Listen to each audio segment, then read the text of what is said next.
Leverage becomes sort of like this slow asphyxiation. It's almost like an anesthetic, and that over time we become kind of immune and dulled to the average that we're becoming. I know this is true, at least for me. You probably experience it yourself too. And so over time we sort of minimize where we're at. In other words, I'm a little pudgy instead of being, no, you're a fat ass, right? You don't magnify the degree to which the pain ought to be affecting you.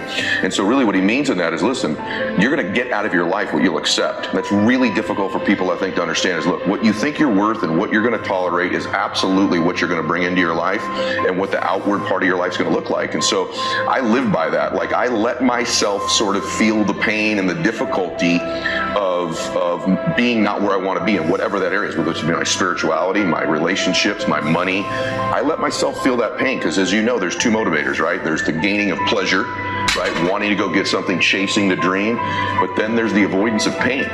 And for a lot of champions, that's a pretty big driving force for them. And so at least for me, I leverage both of those things on me to get myself to take action. There's this misnomer, and you've watched this even in your own life or the successful people you've interviewed. So there's this thing people think that, like, I'll be happy when. Once I get like this big, amazing home, or once I get this car, or once I get this relationship or an amount of money, then I'll allow myself some happiness. The problem is the finish line always moves. You never arrive there, right? The other part is people think, well, if I enjoy myself now, I'm going to lose my drive.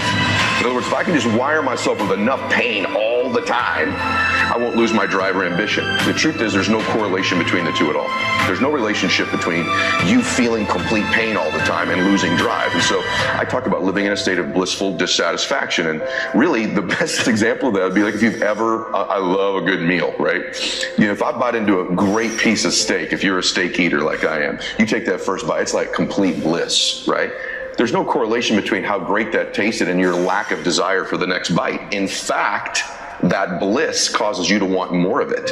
And so the more we can begin to reward ourselves with bliss, we're not going to lose our dissatisfaction. We're not going to lose that. And so for me, our brains, this dopamine hit you get when you do something successful, if you constantly cheat yourself out of that hit, right, biomechanically in your body, less and less in the future will you want to achieve the next level, the next dream, the next step. And that's why so many people stall out in life. They got to a certain point and they cheated themselves out of the bliss, out of the celebration. It's important that we celebrate our wins. We celebrate our lives because it causes us to want the next bite.